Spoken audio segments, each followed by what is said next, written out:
indigenous plants. WHO has recognized 3 healthcare systems. The orthodox, which you know, you don't have problem about that.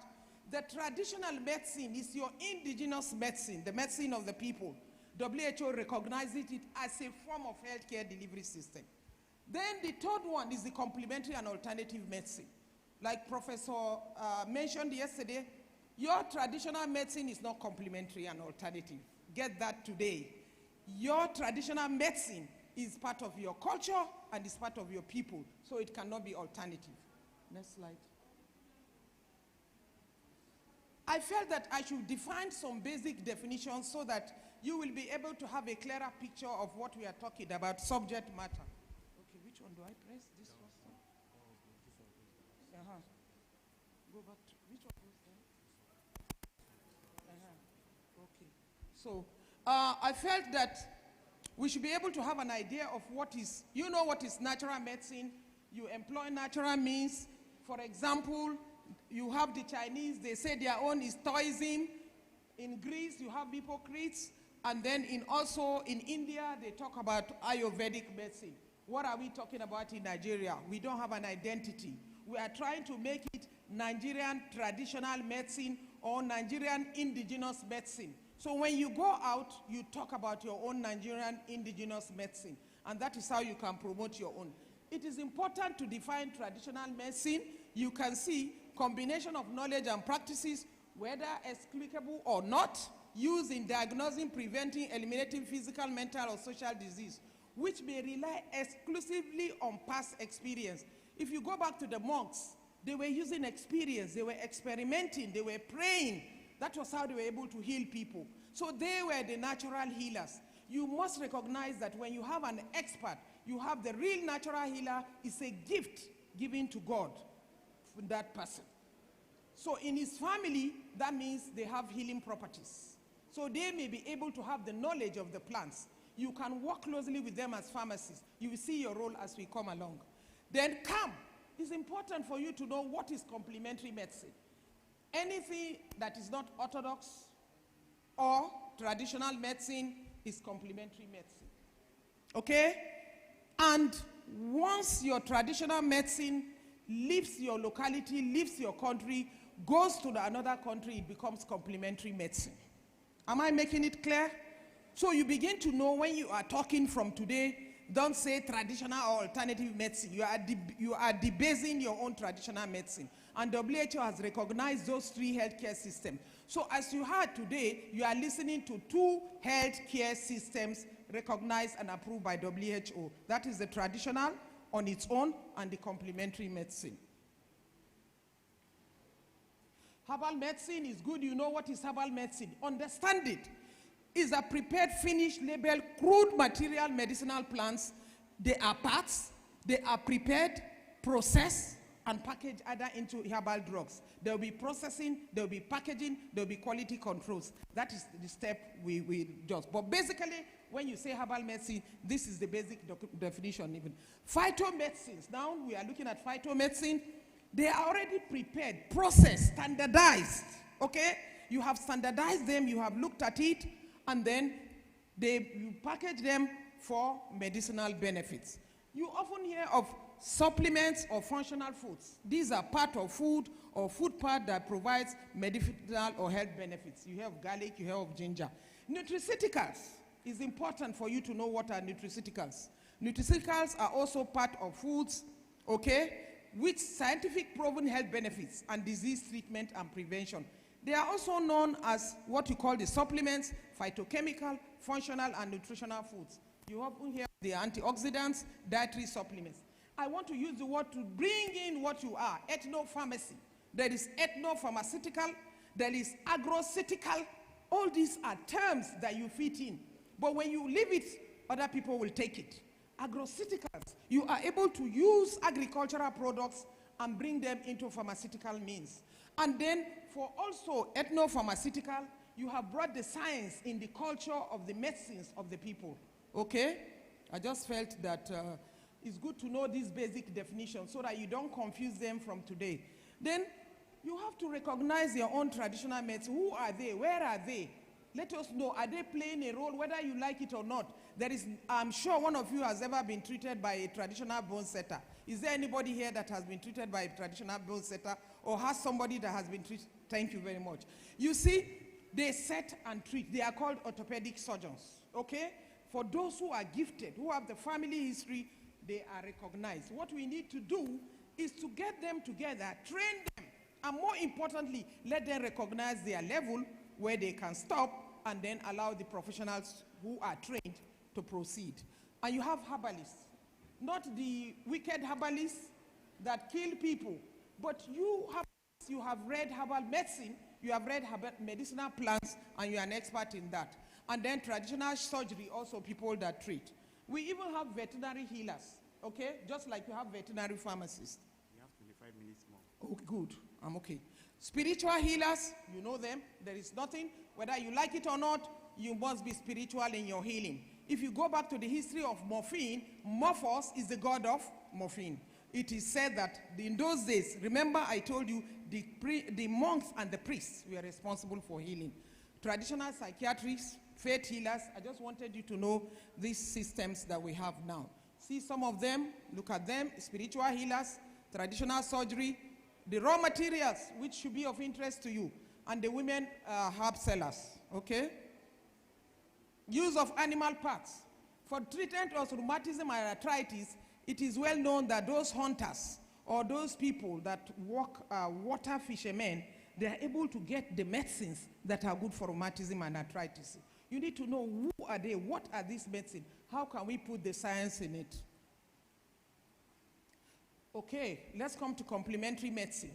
I've told you what complementary medicine is. There are so many, over 100 branches of complementary medicine. There you can come in because you have the basic foundation as a pharmacist. I wish this is the Chinese traditional medicine because they have added value to it. It is now a complementary medicine and is brought to you here and you have to. A pharmacist can read a touch of acupuncture and then in his community practice, he can have a room where he can have some of these things that he can use to practice. As I go along, let me be fast. Massage therapy is a form of treatment. This is where we say beyond the pills, what can we do? Massage therapy, osteopathy, naturopathy, chiropractic. All these are forms of alternative medicine, which you will hear. A pharmacist can be an aromatherapist. Aromatherapist, the use of essential oils, okay? Either for beauty or for medicinal purposes. You see some of the foreign calm therapy. You can see that, and then the theory of calm, where you have the basic forms, they have massage, they have all other forms of their therapy. But more importantly, you look at the herbs and the dietary supplement. Integrative medicine. This is the world that is coming in now. What is integrative medicine? It's to combine all these three healthcare systems. And in a separate clinic, you have those of them that are doing integrative therapy. There is an orthodox person there, or orthodox pharmacist, or orthodox doctor who sees, and then the patient has the alternative choice to say that, I want to use this, I want to use that. But there is a now close linkage between this, and that is what is called integrative medicine. There is a lady from Germany who is leading integrative medicine in Nigeria, and she's partnering with us in the department. You have to know what have we done in the Federal Ministry of Health. This is where I want you to know that, you see, when we come for such conferences, you don't recognize Federal Ministry of Health. Ministry of Health is the father of all. All health issues start with the Ministry of Health. Policy, guidelines, interventions, if you know what we have done in COVID-19, but I will not say that because I think opportunity will be given to one of our directors who has done a lot, even producing the first ever vaccine policy in Nigeria, which was launched 2 weeks ago.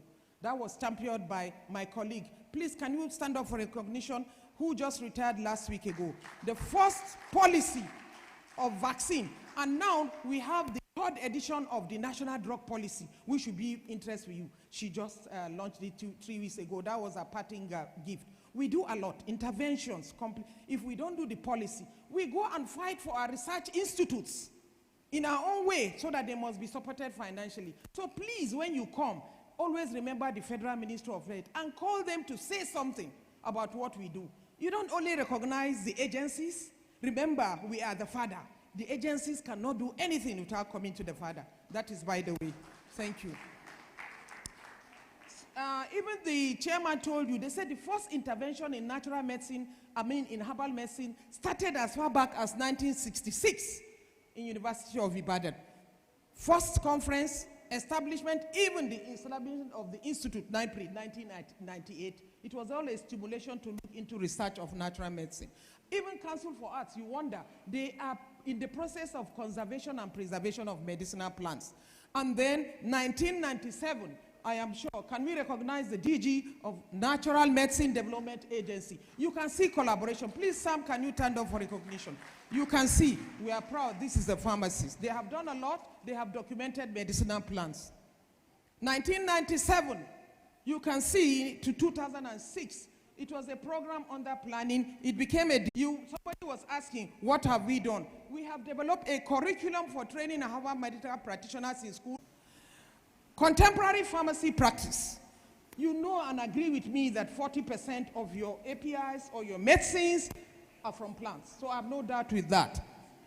You know, when you go to look at the British Pharmacopoeia, the British Pharmaceutical Conference, they had essential oils. They approved essential oils. So they were involved in camp practice. Okay?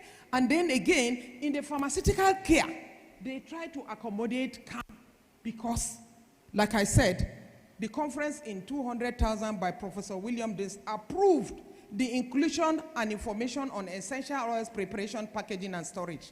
Okay? Some of the plants form part of the pharmaceutical care plan. Okay? Training in camp, e.g., in almost all the 16 schools in pharmacy in UK, they offer CAM courses. So that means you are supposed to be knowledgeable in CAM. Of course, you open your pharmacy shops, you all sell supplements, you are happy to sell them. Do you know what you are selling? How can you sell better? How can you know better? And I'm sure by this conference you'll be able to know better and have a cocktail that you can prescribe to patients, especially at community level. Okay? Look, I had to mention these Ruzu bitters, and I had to mention this Ogagile. This Ruzu bitter is sold, the owner of this Ruzu is a less than 50 years practitioner in CAM. The guy has sold over 2 billion naira of Ruzu bitters, that I know. But I'm glad that he works with close scientists in the University of Lagos. You can see, have you sold 2 billion? Okay, and this Ogagilem, this was the product all the big guys were consuming during the COVID-19. This product is made by a retired police officer from UK, Khalifa Onu, Abia State. This is his product. All the big guys, they take this product. When you are talking, leave them. This is our own. You keep on talking. One day they will not listen to you. But if you bring some of it into your practice, it will be better and more advantage for you. Roles of pharmacists, in addition to that, you are better trusted to collaborate with traditional medicine in development of herbal medicine. You are the best, whether as research institutes or even as community-based practitioners. You can have a dialogue communication with them. If you want more information, we can be able to help you. We are in the lead of developing herbal pharmacopoeia. Pharmacy should be the lead because we are apothecaries, okay? You are an apothecarist. You are the medicine man. You are the formulator. You must go back to that your name as apothecarist because the medical doctors in their Dental and Medical Council Act wanted to modify and say they are in charge of apothecary. So where are you? You are sleeping like Professor, what was it yesterday said. But that is the truth. So let's capture apothecary, put it in our hands and don't allow it to go away from us. Every pharmacist must have a pistol and mortar in his domain. If you don't have it, you are an incomplete pharmacist. Because that is the originality. And that is what means to say that you are an... I am proud to be an apothecary. Say them because you are the originator. That's why you started, then you graduated to pharmacist. So when you say apothecary, leave them, this is old. You go see now, you want the Oyibo, the Oyibo will leave you. Because that's what we say. When you want to talk about pharmacists, they will say, expert in Oyibo medicine. Does that make right? But let me begin to say, expert in both Oyibo and our own traditional medicine. Okay, you should be involved. That does it.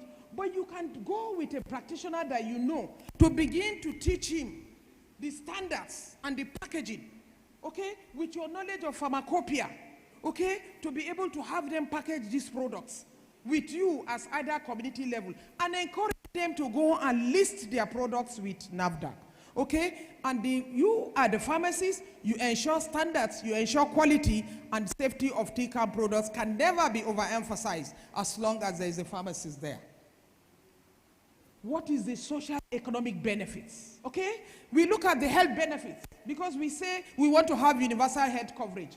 It cannot be done if you don't include these other three healthcare systems because about 80% assess it and you need it to improve health indices and it is captured in the national drug policy. You can see the new national drug policy that was launched. You see a lot has been captured and that. It gives you provide opportunity for patients. If I'm a community medicine man, I'll have, community pharmacist, I'll have a section for herbal supplements and this. When your patient comes in, you give him the main orthodox. You say, to boost your immunity, to add more multivitamins, I recommend this.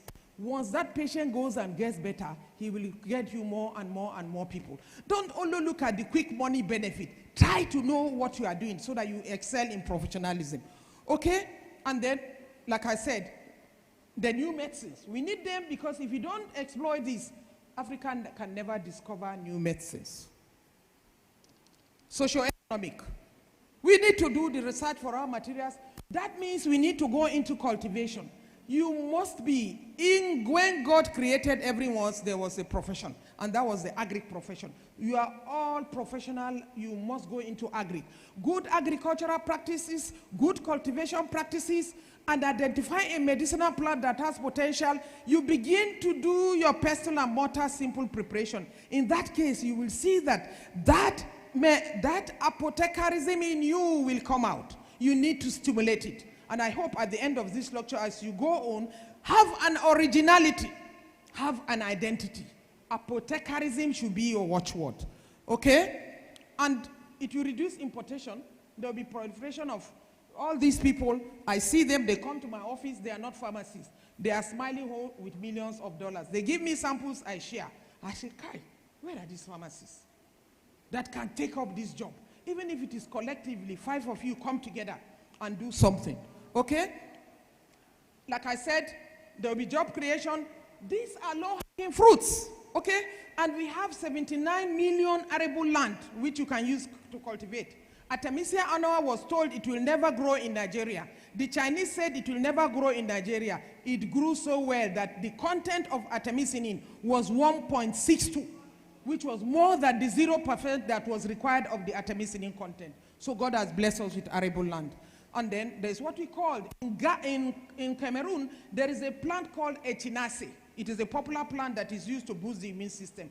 In the conference of biosharing in India, I saw a traditional ruler came from Cameroon.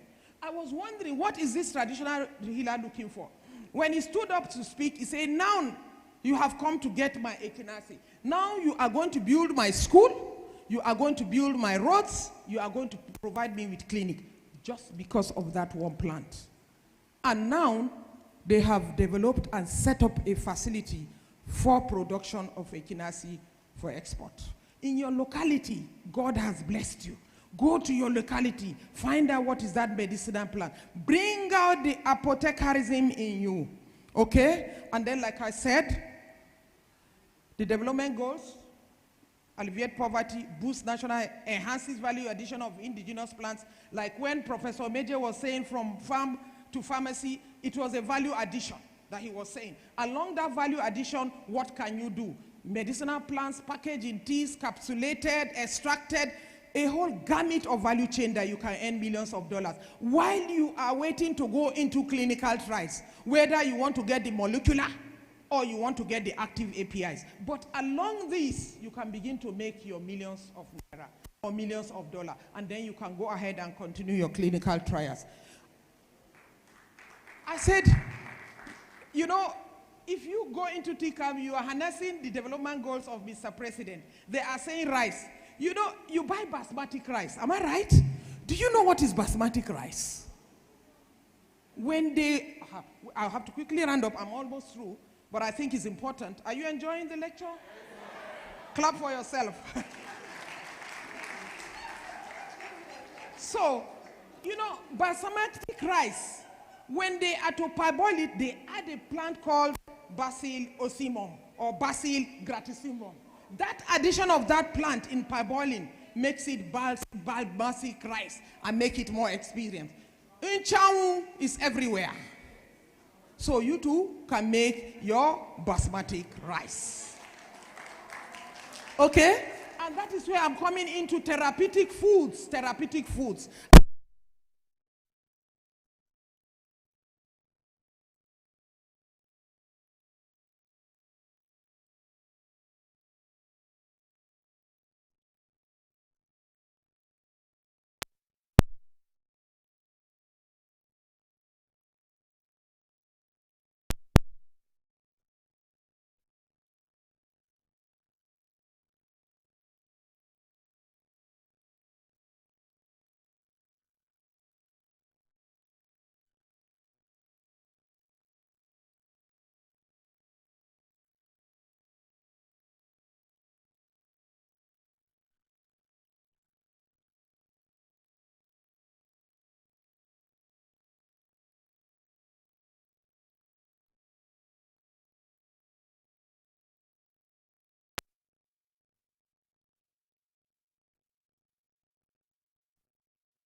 Like, you know, when I came to Port Harcourt once, I saw this maggot, okay? Don't forget I said I'm going the ham, okay? Because I know I could speak even without it. You'll be involved in things like trade-related intellectual property rights, okay? Challenges, poor recognition and acceptability of TM. I'm glad you are now beginning to accept it, so I think there's a progress. Lack of political will by government when we tell them this is what we need to do, because we say support research. When I told my minister during the COVID-19, they had something, they had a program, then research was number 7 in the 7 priority areas. I stood up and said, Honorable Minister, research should be number 1, not number 7. Then the next presentation, research disappeared. I went back, I said, Honorable Minister, that is, Hajia, you know, we don't have money for research. I said, sir, we have to start somewhere. You don't know the battle we are doing in the Ministry of Health for all of you here, and yet you don't appreciate what you do. I think you should begin to appreciate the role of Federal Ministry of Health. These are just amongst the practitioners, but we are trying to bring them together. We are doing a lot. We are getting more information. I produce what we call a database of practitioners. Knowing them, their locality, that's what I'm working on. And you know this practitioner, each of them is paying 25,000 naira to get that database because they know what they are going to benefit. Conclusion, okay? The integration of TCAM into the healthcare delivery provides opportunity for patients, individuals to access alternate healthcare and facilitate the attainment of universal health coverage. The modern pharmacist, as an apothecary, should have a knowledge of TCAM in order to diversify its services, such as aromatherapies, homeopathy, acupuncture, whatever you want to call yourself, even reflexology is there, okay? There is what we call apitherapy. Apitherapy is the use of honey as medicine. A professor was making a presentation in Turkey. He was talking how apitherapy helps in the management. There is clay therapy. These are so many versions of what I call complementary medicine. You diversify your services, it can lead to more local production. You agree with me, either at small scale or medium scale, your pestle and mortar. And it improve research and increase in leverage generation, especially at community practice level. Before I end up, these are my books which I launched on the 30th of March 2018. I have a 3 collection of books. This is my 9th books that I have launched. The first one is the Common Medicinal Plants of Nigeria with about 355 pages. I captured 55 medicinal plants of Nigeria. And then the healing recipes, and then the medicinal. It is the foreigners that are asking for the books. You are sleeping. I want to say thank you very much, Chairman.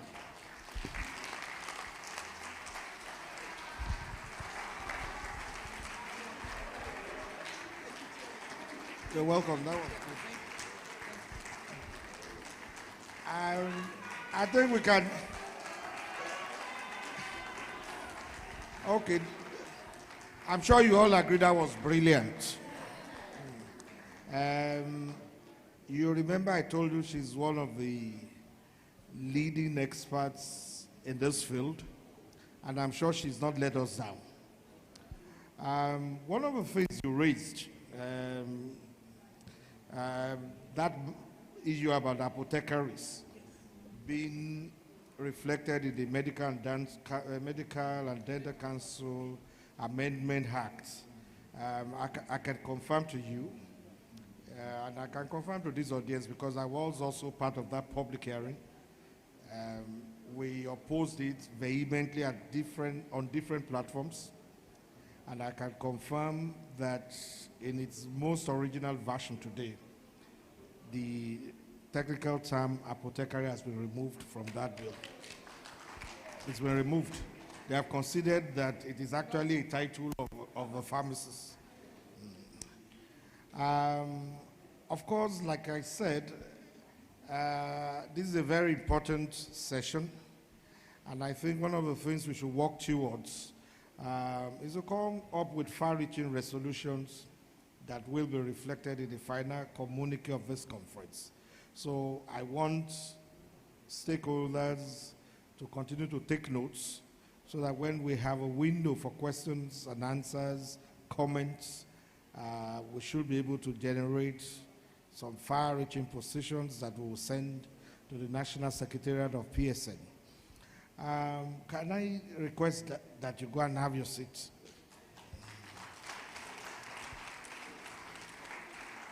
You will, I'm sure you also observed that pharmacist ZAINAB is also a political activist.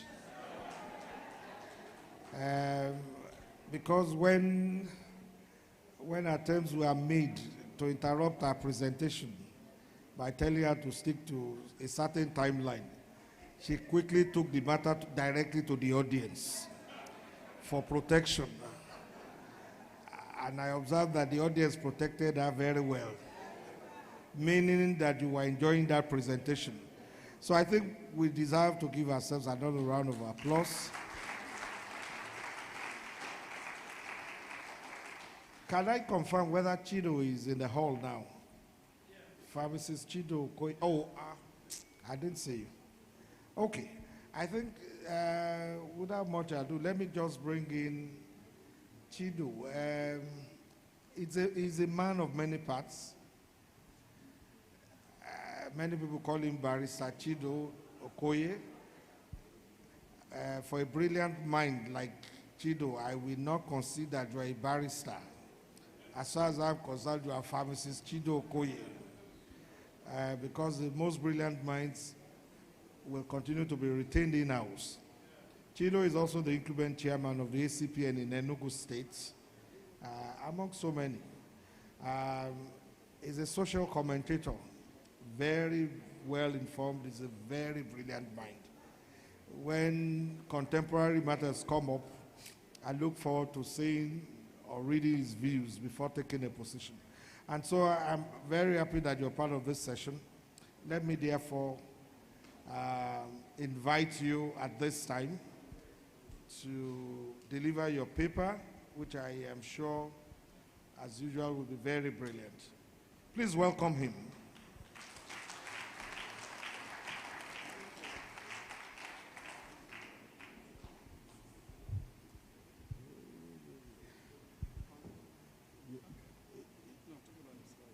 You need?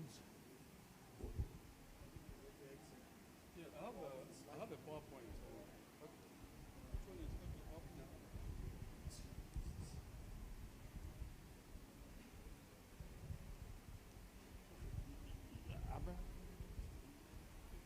I think they said 15.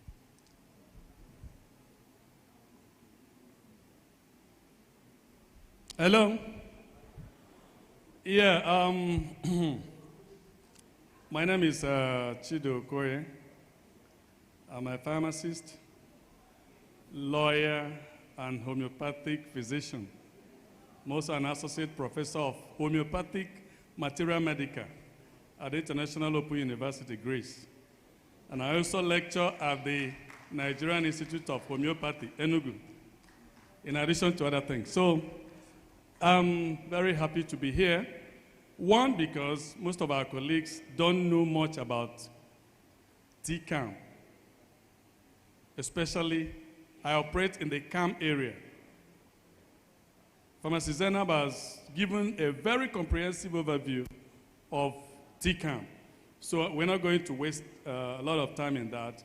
So what I will do now is to go straight to one of the components of CAM, which is homeopathy, which is where I specialize, so that I will share some of the information with you, hoping that some of you will pick up interest in that area of medicine. So,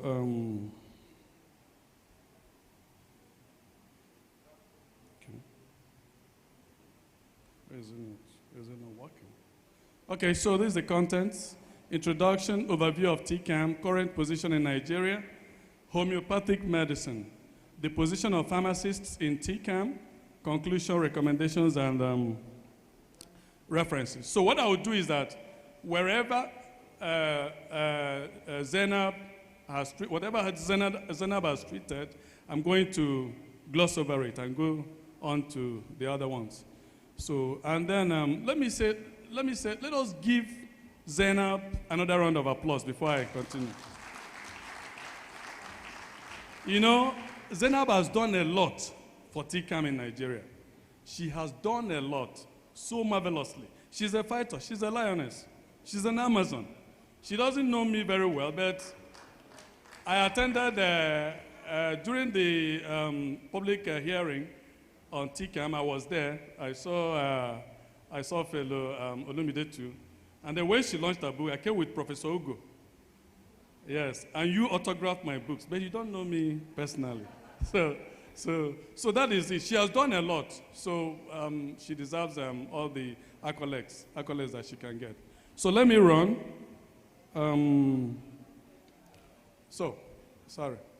So she has done introduction, so for traditional and complementary medicine. Let's run. Okay. So for regulation of TCAM, in most parts of West Africa, TCAM is recognized. But in most parts of West Africa, the education is absent, except maybe Ghana and possibly Nigeria. But I'm happy that they at the Federal Ministry are now pushing so that the TCAM can now be studied in schools, in universities in Nigeria. So, the same thing with the legal recognition. In Nigeria, TCAM, in traditional medicine, is not yet recognized by law. Am I right, ZAINAB? But the process is on. But the other CAM are recognized through Decree 78 of 1992. But unfortunately, the other CAM components were put under the Medical and Dental Council to supervise. And you know what will happen? You bring an adversary. You bring an adversary to regulate an adversary. It does not work. So since that 1992, CAM has been stagnated in Nigeria. It is just now that ZAINAB and co and our colleagues have pushed that the federal government should establish a separate council for TCAM. So this is for utilization of TCAM in Africa and West Africa. For herbal and traditional medicine, the utilization is very high in Nigeria. Of course, it's every indigenous population, they have their own traditional medicine. The Igbos have, the Hausas, the Yorubas, especially the Yorubas. They use a lot of traditional medicine. But for CAM usage is low, both in Nigeria and in the rest of Africa. Why? Because the orthodox doctors are not interested. The pharmacists, they don't know much about it. So how is it going to grow? So it's now that the awareness is being created, and we hope that more of our colleagues will venture into this new area. It's actually a very wonderful area. I am a practitioner. I'm a homeopathic physician, and I'm a practitioner. So I know the benefits that can be derived from that. So these are some of the CAM CAM, Complementary and Alternative Medicine, that are recognized in Nigeria: osteopathy, acupuncture, chiropractic,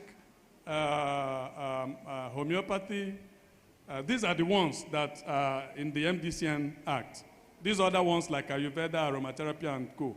are not there. Bone setting is not officially recognized. Then, popularity of TCAM. Traditional stroke herbal medicine are as popular in low-income countries as they are in high-income countries. Of course, you know that the world is going green now. In every aspect of life, the world is going green. In energy, we are talking about renewable energy, cleaner energy. We want to limit the burning of fossil fuels. Then, in food, we're talking about organic food. If you go abroad, when you want to go and buy your fruits or vegetables, they'll tell you that this one is organic vegetables or fruits, while that's grown with the organic fertilizer, while this one is grown with the chemical fertilizer. So the world is going green. So the same thing in pharmaceuticals and in medicine, the world is also going green. That is why the World Health Organization is pushing seriously that governments across the world recognize traditional, complementary, and alternative medicine so that we have alternatives. When you go to a hospital, if you want to be treated by a conventional doctor, or we call them allopaths, if you want to be treated by an allopathic physician, you go there. If you choose to be treated by a traditional, complementary, and alternative physician, you go there. So let me proceed because I don't have much time. So the popularity of TCAM. Now, the issues that are driving interest in TCAM, especially in higher income countries, as seen from a number of studies, are that TCAM is considered to be more integrated or holistic than conventional medicine. And I've seen it as a practitioner. Sincerely, if you take traditional and complementary medicine, you have lesser side effects, you have lesser adverse effects, you have less toxicity. So patients in higher income countries, they prefer TCAM now because they feel it is greener. It's a greener form of medicine than orthodox medicine. So, what is that? Please go and check. So, like I said, TCAM is also considered to be more congruent with a green lifestyle and is generally perceived as offering more satisfactory practitioner and patient interaction. Now, these are some of the TCAMs as recognized by the World Health Organization. We have the traditional stroke herbal medicine, we have acupuncture, we have homeopathy, we have osteopathy, we have chiropractic, we have aromatherapy, we have faith-based therapies. There are a lot of them. Traditional bone setters. So let me jump to homeopathy. At least I can speak on that one even without the slides. Now, what is homeopathy? Homeopathy is the opposite of allopathy. And what is allopathy? Allopathy is the orthodox medicine, the one that me and you are practicing now. Now, we went to pharmacy school. What did we study? Orthodox drugs, orthodox medicine. But homeopathy is the direct opposite of allopathy. Because in allopathy, which is orthodox medicine, we use material doses to treat patients. If you give somebody ciprofloxacin 500 milligram, there is 500 milligram of the active ingredient in that formulation, whether it is in tablet or in liquid form. But in homeopathy, we use little or no material substances. The substances are ultra diluted and succussed, what we call succussion. It's a way of preparing homeopathic remedies. So they are ultra diluted and succussed to produce the homeopathic remedies. So what's the mechanism of action, or rather, the philosophy behind it? In homeopathy, we say that like cures like. What causes a disease is what will cure the disease. So, to bring it down home, if you're bitten by a bee, what will cure you, that itching and all that, redness and inflammation, what will cure it will come from that bee. That is the philosophy of. And even in traditional medicine, I know Because I know that in traditional medicine, they say that if you're bitten by a snake, the herbalists, they will get something from a snake and use it to cure the person. So that atipa is also, part of it is from the snake. So, cures like for homeopathy, opposites cure opposites for allopathy and orthodox medicine. Now, in preparing the homeopathic remedies, we bring the substances. We use almost the same things that are used in orthodox medicine, but we prepare it in a special way. How do we prepare it? We get the substance, and then we keep diluting it. We keep diluting it. We keep until it gets to a point where you won't find even one molecule of the original starting substance. But that remedy will be very powerful. Very, very powerful. If you take it for a particular disease where the symptoms match, you'll be surprised. It works like magic. This is what I practice. I've seen it happen. Now, let me give you an example. You know, gangrene is difficult to treat. Gangrene or diabetic foot ulcer. My mother had gangrene. It was bad by the time I got to the village and moved out to UNTH ENUGU. But when we got there, because it was bad, they had to do debridement to debride the gangrenous area. They did the debridement, loaded out with antibiotics. This is knowledge is of different types. What you don't know, you don't know. You know?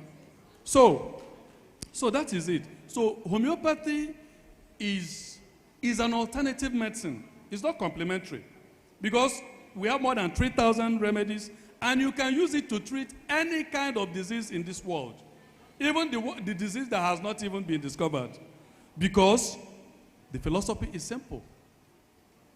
Homeopathy is based on what we call symptomatology. It is the symptoms presented by the patient that we look at. And then we go and look for a remedy that has symptoms that matches that symptom picture presented by the patient.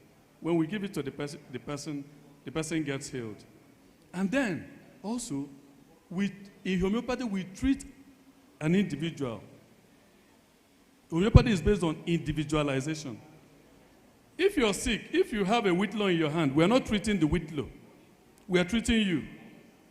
If you have a sexually transmitted disease, we are not treating the bacteria.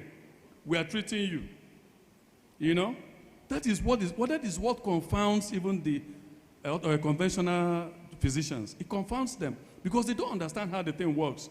That a remedy that contains almost nothing will be eliciting clinical. Okay, can I calm down? Can I still be using? But I need to shift it so that I'll be saying it. Okay? Or I calm down. Okay, they're looking at it. But I need to be saying it now. So, yeah, I'll be running up. I've almost. This is a sensitization presentation for you to understand a little about homeopathy. Now, homeopathy is excellent in epidemics. Almost 95 to 100% effective in both in prevention and in treatment of epidemics. The records are there. The efficacy is higher than that of conventional medicines in epidemics. These are some of the examples that have been given where homeopathy is used or was used in epidemics. You know. Now, what about countries? Because when we are talking about these things, it will seem as if it's just new. No, it is not new. Homeopathy has been there since the year 1800, 1800. And the royal family in Britain have been using homeopathy for more than 100 years.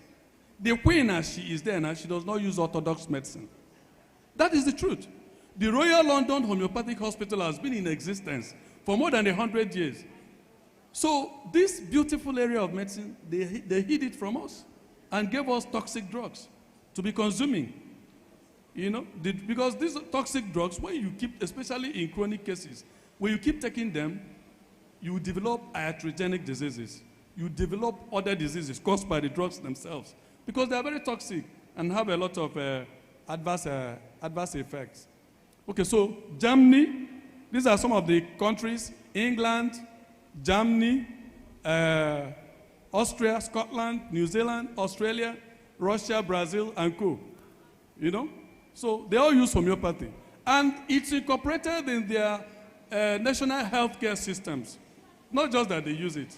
So, and the pharmacies there, they dispense them. So why can't we also key in Nigeria? Now, let me now explain this.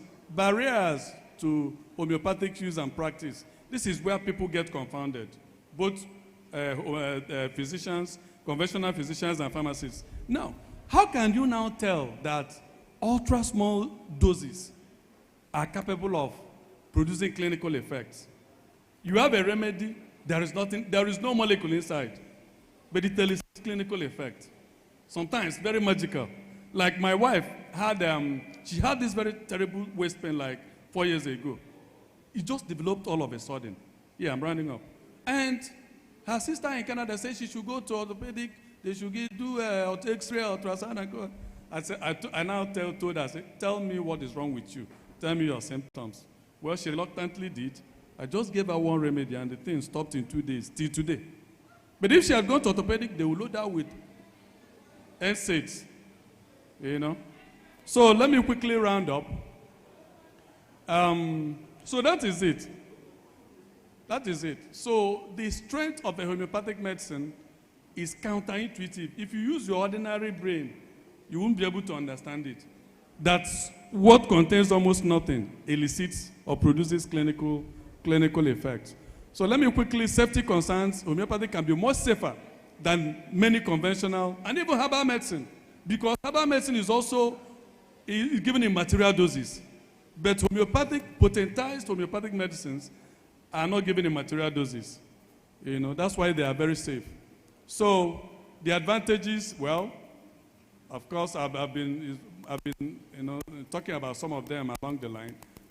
Let me quickly go down to the position of pharmacists in TCAM in Nigeria. I've said it that there's a law that recognizes TCAM, so it's official, it's lawful. But pharmacists are not conversant with the practice of CAM. Now, don't you think that it detracts from the integrity of the pharmacist that a patient comes to you with a remedy, a complementary and alternative remedy, and you cannot cancel the patient on that? But you're a pharmacist. As a pharmacist, you're supposed to know everything about all drugs, whether orthodox or traditional and complementary and alternative medicine. That is why we should get interested. Now, also, most community pharmacists, they talk about products, but they don't know about complementary and alternative medicine products. And pharmacists cannot cancel because they have poor knowledge of traditional, complementary, and alternative medicine. Even allopathic physicians, they suffer the same fate. They don't know. But now, do you know that some of them come to us? Let me give you an example. There was this particular doctor that the wife had narrow pelvis. She must deliver with CS. But we have remedies that can make a woman deliver without CS. We have remedies that can make a child in breech position turn and position properly. We have so many powerful remedies, you know. So then look at this. Most foreign herbal products are sold and marketed by network marketing companies, teachers, cleaners, and all. They have taken charge. And it's a multi-billion naira business.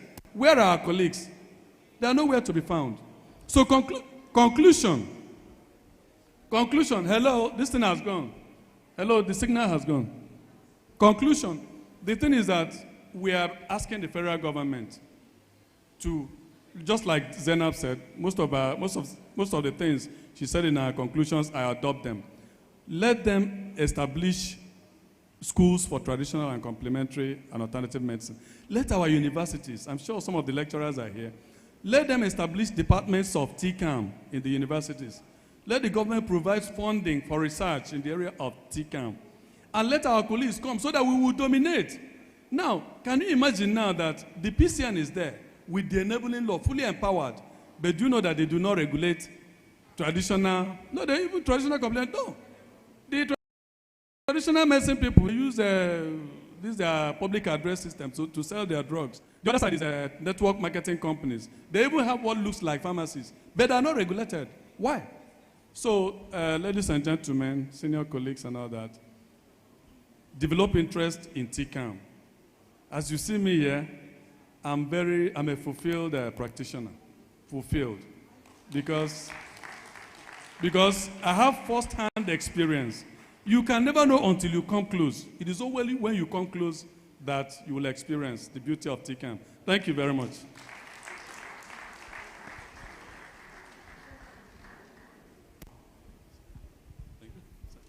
I think the last speaker deserves a better round of applause. You know, the only strength we have at the end of the day is the volume of revelation, true knowledge that we convey. And when you see a pharmacist speak so brilliantly on homeopathy, I think we must commend it.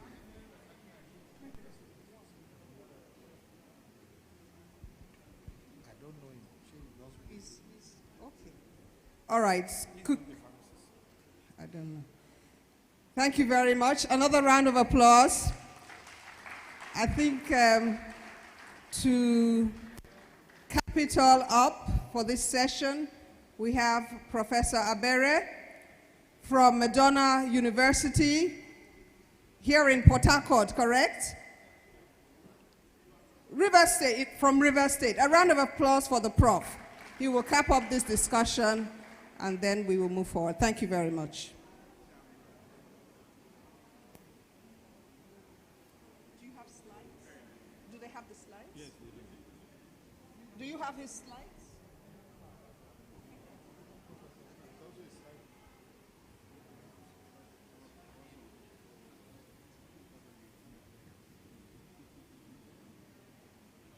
So you can start.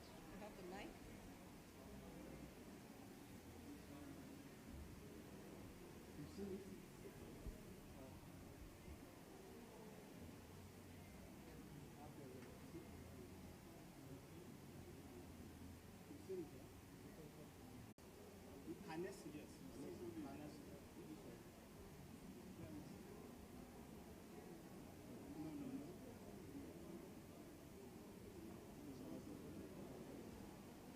Please, if you have any questions, please, you can write some notes. We will be having an interactive session. So if you have questions, please just keep a note of that. We'll take that after this presentation.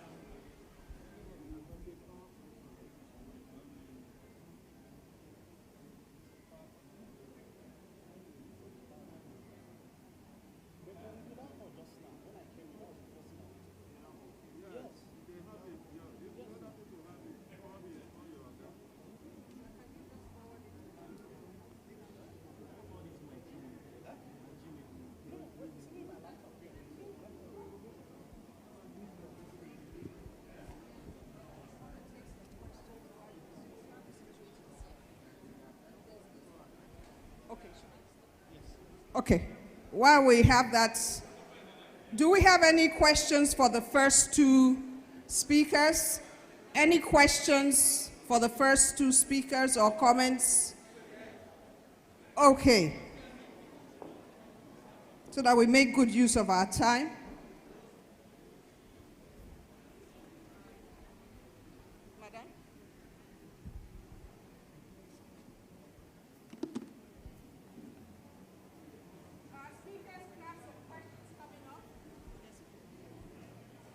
Thank you, my Dr. Monica. I want to start by appreciating from ZAINAB, who has committed most of her practice years to traditional medicine. When she started, it was like a game. She started by making Zobo for us, and Zobo was a new thing then, although it's now everywhere. Someone started it. I think we should appreciate her for doing such by giving a round of applause. Then I want to touch on the profession pharmacy and pharmacists, our curriculum. The pharmacists we are turning out, I think most of us here today, we are pharmacists. The YPG, what quality do we have? The curriculum, the lecturers, what do we teach? Because when they come out, they have this idea, including us too, when we came out at that time. But at the time we were coming out, there were jobs. So you could afford to raise your shoulder and start bragging about being a pharmacist. But today, I make bold to tell our colleagues that it is no longer like that. So the earlier we realize that, the better for us. So that we will try and look for other avenues where we can thrive.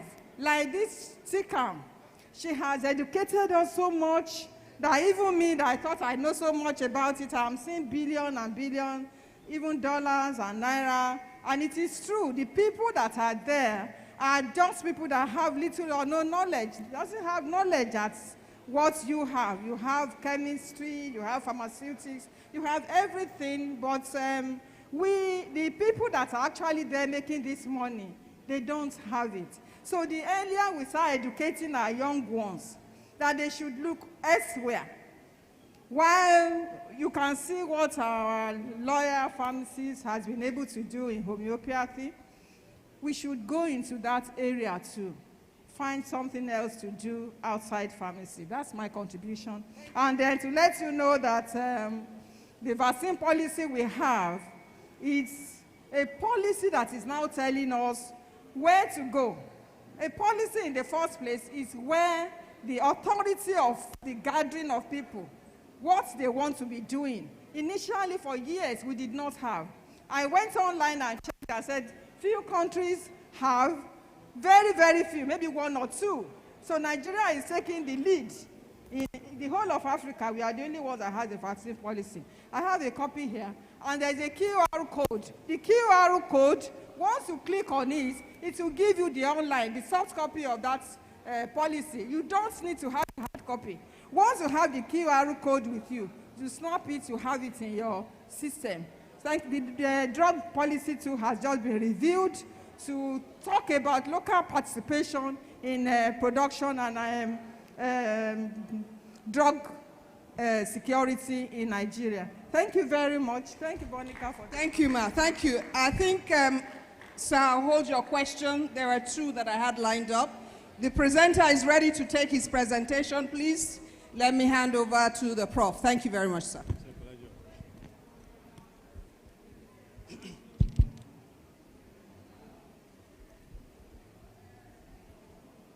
Good afternoon, professional colleagues. Permit me to stand on existing protocols. Before I commence my lecture, though I know my time is quite small, may I use the opportunity to recognize the presence of Professor Mrs. Kemi Odukoya, who introduced me to pharmacognosy, Introduction to Pharmacognosy 200 level at the Faculty of Pharmacy, University of Benin, exactly 32 years ago. I would also like to recognize late Dr. Bonkes Obasi, who supervised my BPharm in pharmacognosy, still at Uniben. Professor Elujoba was my master's supervisor at the University of Benin. And just of recent, late Professor Mrs. Doris Owukeme supervised my PhD. These are people that have made me, and I'm happy I can stand before you today to talk on harnessing traditional, complementary, and alternative medicine in Nigeria. Just as the lead speaker did a lot of introduction, some places I will just skip, while others I could lay emphasis. Thank you. I wish you happy listening. This is just the outline we are going to follow. The definition has been given. The only thing I just want to say about this introduction is the fact that there are seasoned pharmacists seated here, the likes of our fellows, Waga, who I interacted with when he came to Uniben. We did say, if we are to take a consensus right here, there are some of us who probably were giving birth to when our mother was going to the cassava farm.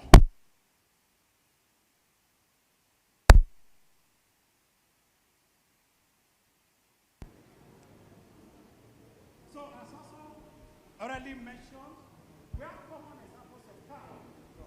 I won't bother go into the details. But even the proposed reason for the growth. Today, a lot of people are into consumption of various herbal drugs. The question on everybody's mind, and I must thank those in charge of this conference for picking this topic. And I want to lay emphasis on the word harnessing. Because people feel because the market forces, these days anybody can Google and get information about herbal medicine and decide to be taking it by themselves. It is holistic in the sense that it can treat the whole body. Easily available around you. In fact, Nigeria is one of the countries you could think about that his vegetation is so empowered that virtually every medicinal plant you could think about can be grown here. Low side effects, yes, because these things are natural. The tendency is that they will flow with the natural system. Affordability, comparatively, yes, they are easy, and again, they are easily accessible. I just want to run you through some of the medicinal plants that you already know, are probably familiar with. That is Acalypha marginata. The uses probably the compendium. The lead speaker talked about, you will see, even that is Annona moricata and your guava there. Uses of this probably in other question and answer session will lay more emphasis. These are other examples of very common medicinal plants. Some of them you came across when studying pharmacognosy while you were in the university. Today we will not go to lay emphasis on searching for trichomes or stomata arrangement. But however, we will look at the implication and how we can harness it and see how this can be of use to us. That is Cassia alata, Phalanthus amaros, Moringa olifera, all spoken about thus far. Before I proceed on how we can harness it as pharmacists, we must look at standardization. We are not going to be like the practitioners outside my brother talked about. You could probably go to major junctions in major cities, or any person that probably has retired, you could just go add things together and market what some of our colleagues call the Gbogbo-Nse syndrome. But as pharmacists, we must know that there must be procedure, there must be due process. So talking about collection and preparation must be standardized. The research and methodology must be standardized. How do you formulate? And in some cases, we'll also probably look at the clinical actor. If time permits, I'll come back to this slide to speak more to it. How to begin? This is where I want to challenge pharmacists. And this is where I want to put the nozzle of today's presentation. Yes, it is true, there are some of us, while we're in pharmacy school, we're not in love with pharmacognosy because we made you to strain under the microscope to look for trichomes, to look for stomata arrangement. What is the epidermal cell wall like? But at this stage, we are looking at utilization. We are still going to go back a little bit and see where it can help us. Small scale. Small scale. I will exemplify this with practical examples I've seen with pharmacists. As my brother rightly said, you are a community pharmacist. You spent 4 solid years minimum to study pharmacognosy, which encompasses herbal medicine. There is no aspect we've spoken to today you were not taught. The question is, how are you utilizing it? Let me just give you a recap. Some years back, as the coordinator of the MCPD at the University of Benin, we mapped a program. And we looked at the various medicinal plants that were available and common in the Benin environment. And I challenged my colleagues, said, prove that yes, you know something about herbal medicine. As you go home today, if you are a man and you're married, first thing in the morning, of all these plants, we talked about bitter leaf, peperomia, whatever. At least none of us could not get to know 1, 2, 3. Prepare it yourself. These are some of the things you know you have taken. And if it is bitter, just add go to the market as we close from the MCPD and just go and buy pineapple. Spice it together. Allow your wife to sleep soundly that night. Most cases, our wives are the first to wake up and go and prepare the meal for the day. You, the man, or if you are a female pharmacist, let's be the reverser. Go to the kitchen, blend this thing together, and go and serve your partner on the bed. And see the kind of pharmacist you will become. Luckily, that program was to last 3 days. So that was the first day. The second day, I challenged them. How many of you did this assignment? And so many hands were up. To cut a long story short, just to tell you, you don't know what you have been embedded with when you were studying pharmacy. I have to settle a case between a male pharmacist and a female non-pharmacist who were husband and wife. I became a marriage counselor. How did it happen? The woman reported to me, said, do you know what? The only time, and I used to think that male pharmacists were the best lovers in the world. But the woman said it was on their wedding day the husband fed her last. It was only when I gave this assignment that she, and two things, psychologically, the husband came to serve her on the bed. And secondly, the innocent woman was on the plumpy side. And lo and behold, what the man prepared was good for her. The next day, what caused the quarrel? The woman said, honey, repeat what you did yesterday. That was just all.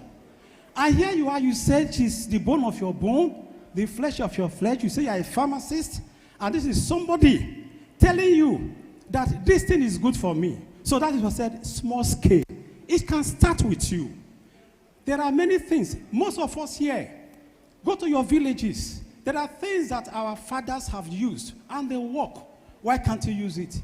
Or is it bryophyllum that when you give birth, all you just need is to use it to rub on your tummy? I've been in a hospital before where the policy of that hospital is that when the PCV is low, they will not induce CS. And at the end of the day, the young lady was having, I'm just telling you practical examples of things we have passed through. So it's not rocket science. But we are, just as Madam rightly said, when we live here, we will be better off. She couldn't deliver. And what was the issue? They said, they told the woman in local palace, said, your daughter will not get blood. He said, just only that. I said, okay, no problem. The woman ran to the market and just got ugu leaves. Washed it. In fact, he gave it to the doctor to do so it won't be as if an amodialo don't come. The doctor believed in the confidence of the woman. I said, okay, go and prepare it. Ugu leaf, after watching it, it could be bitter, and here the woman drank. After a while, the PCV rose up, and the woman delivered safely. What are we talking about? And we say we are pharmacists. So, when we say small scale, I can go on and go on and go on. It is a challenge today. Go back and start on a small scale as a pharmacist. You can do it. There are some of you, you spend a lot of money. You could go to Mr. Biggs, buy snacks that will be injurious to your system. And one thing I must let you know today, whether you like it or not, you are what you eat. That is the gospel truth. You are what you eat. And we, just like the last speaker told us, we must go down to the vegetables. We must start learning. Especially as we are advancing, crossing 30, this is what we should do. Medium scale. I will still exemplify with examples later, but let me just explain. There are some of us here. Yes, I won't go into the nitty-gritty of registration with NAFDAC and all that, but to cut a long story short, you could, honestly, join hands with your colleagues and start production, local production that we can use to help people. Large scale, and most part of this medium scale, you can just be one of the members of the supply chain. It's possible that Madonna moritata leaves that can be used to manage cancer. All you are doing is, because you are a pharmacist, you know how to collect, standardize, and forward. That is just your own role in this case. Then coming to the last scale, we are getting a situation where you can indeed be involved in the manufacturing process. These are just the examples I mentioned earlier. These are preparations you can do. This is zobo. That was what, that's a combination of bitter leaf. Just 3 things there with pineapple and all that. What you are seeing there is a prepared soup with bitter leaf soup. It's unfortunate that those days when we were growing up, when our grandmothers prepared bitter leaf soup, you will see the bitterness in the bitter leaf soup.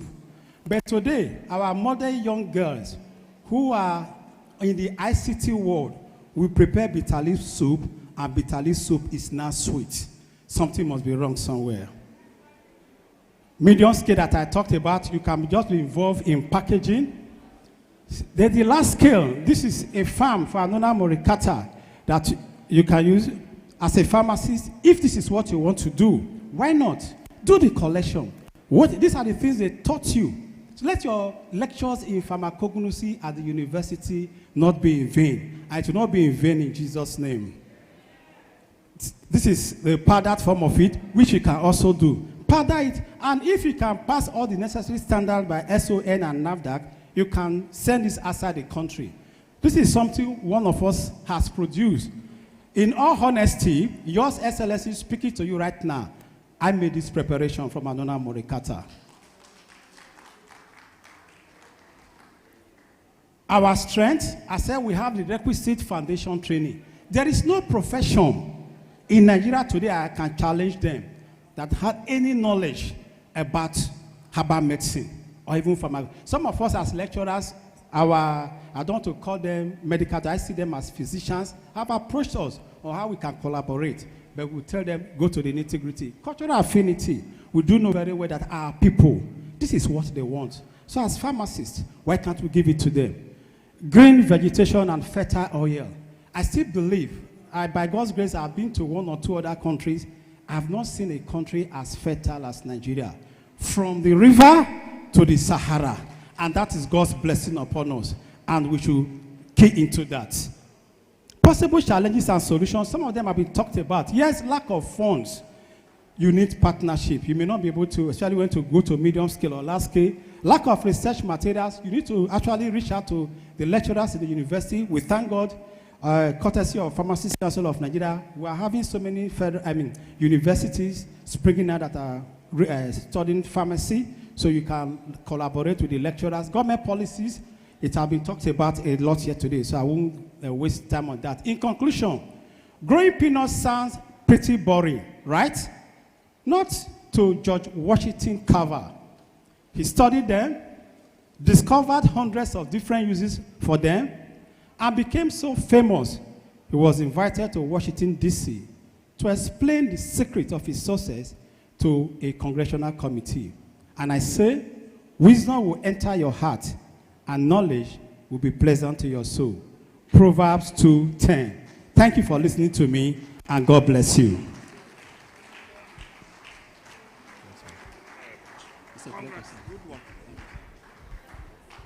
Please let's appreciate the professor. We will need to move very fast now because another session is already due here. And I understand even YPD. Huh?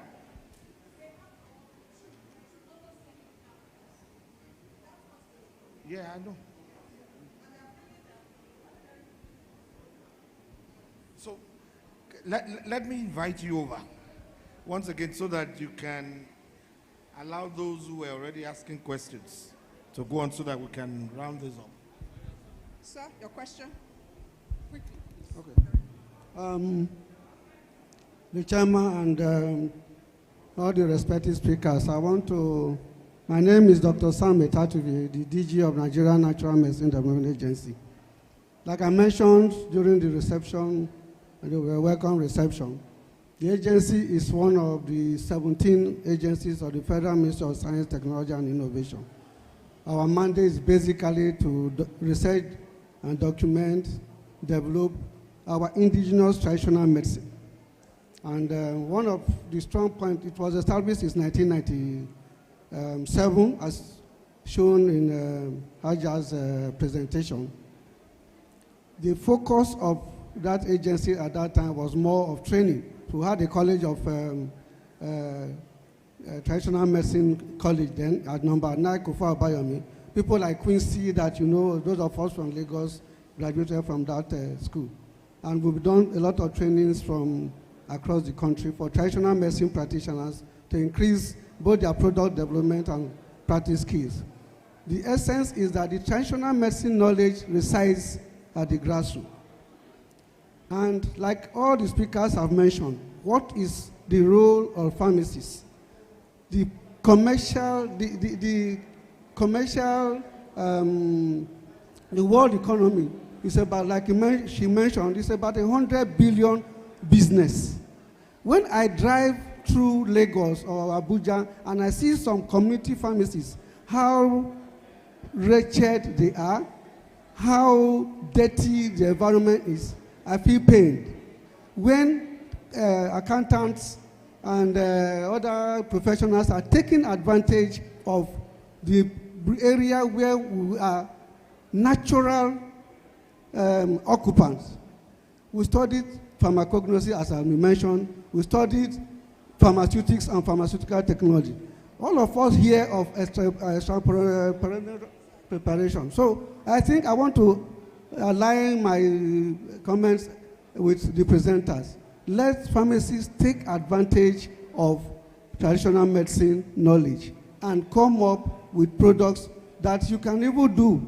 Get a scale, get your, whatever, all those production utensils.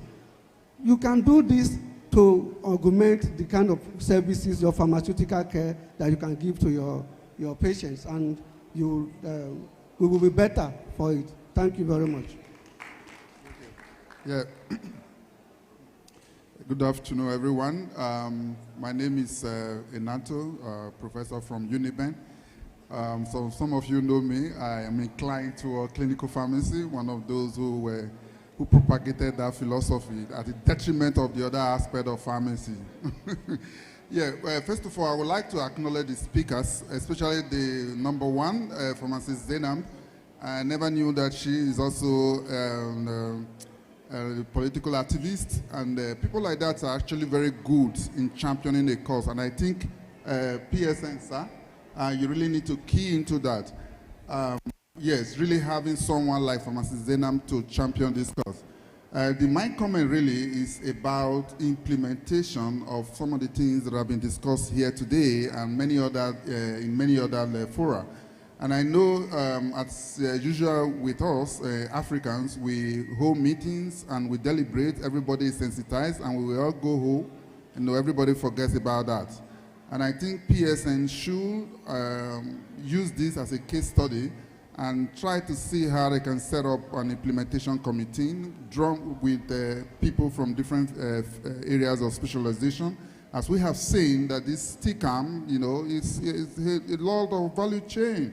You find people in different subspecialties within pharmacy, and even outside pharmacy, can help develop this. And you have an action plan and follow it up. So in our next conference, we will be talking about progress that will be made. Otherwise, if you allow individual practitioners to go on their way, they will go in a different direction. But we come up with the policy trust, implementation plan, and how to do that. Eventually, we'll get to where we want to be. Thank you once again. Thank you very much. I'll hand over to the chairman to summarize this session. We do have another session coming up after this. What are you doing? I'm handing over to the chairman to round up this session.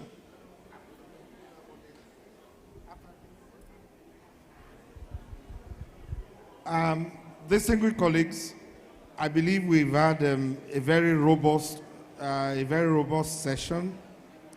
Please, YPG, Can we just have one house? Please. Now, having gone through all of this, a few things, so that this is not just another session. I believe that this is a very important session, and we need to take some of the feedbacks very seriously. So, I am thinking, and I think with your approval, we should be able to push a few things. In a bid to continually attempt to systematically systemize this system, I think there are two key things we need to do moving forward.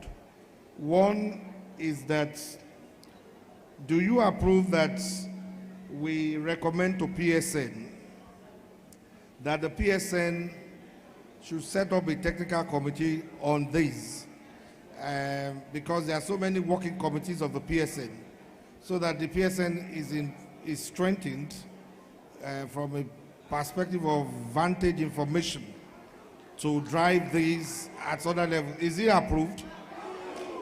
Okay, if we're going to do that, we also got information that there is a traditional medicine bill that is on the cards. It means part of the mandate of such a committee will be to help the PSN and get it to collaborate with other sister platforms so that we can also drive that agenda. Are these things approved? Now, if they are approved, what I will canvass, therefore, ZAINAB, I think you just work with Prof and Chido. Can we just put something together? And I assure you, I'll push it with the leadership of PSN, so that this will not just be another session, I assure you. So, on this note, let me convey the depth of the gratitude of the chairman and the other anchors at this session, that you have made it another run of another success story in the annals of the PSN. And I assure you that by the time you see the communique of this conference and other things that will flow, this will not just be a waste of time. It will be an exercise. It won't be an exercise in futility, because we'll get it right, I assure you. Thank you very much, and God bless. Thank you very much. A round of applause. Can I call the panelists to come up and take a picture with the chairman, please? The panelists, please come up and take a picture with the chairman. A round of applause for our panelists, Professor ABERE, Hajia ZAINAB, and Dr. OKOYE. Thank you very much. George, are you doing the honors? George, are you doing the honors, the picture? Okay. My books. Okay. I will.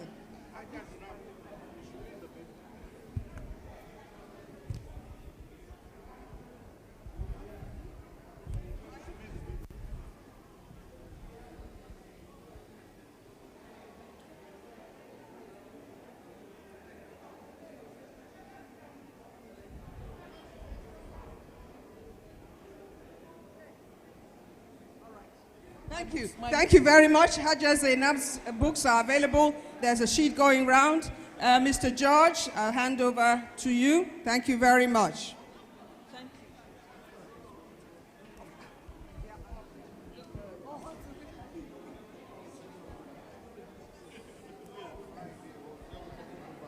you. Okay, good afternoon, distinguished ladies and gentlemen. This whole discussion would not be complete until we dissect the SCM, supply chain management. Supply chain management is very key. You will never know until you hear about it. I would like to invite, it will take just an hour. So please, can we just maintain some calm so that we just know about effective supply chain management. And the chairman of this occasion is the past president of the Pharmaceutical Society of Nigeria, a fellow of FIP, fellow NIM, of course, fellow of the Pharmaceutical Society of Nigeria. Please, I would like to invite pharmacist Azubike Okwo. Please, can we put our hands together for him, please?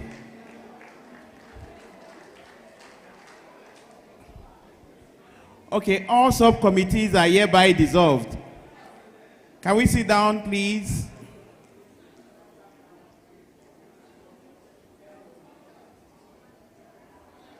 Can we sit down? Let's have the second session.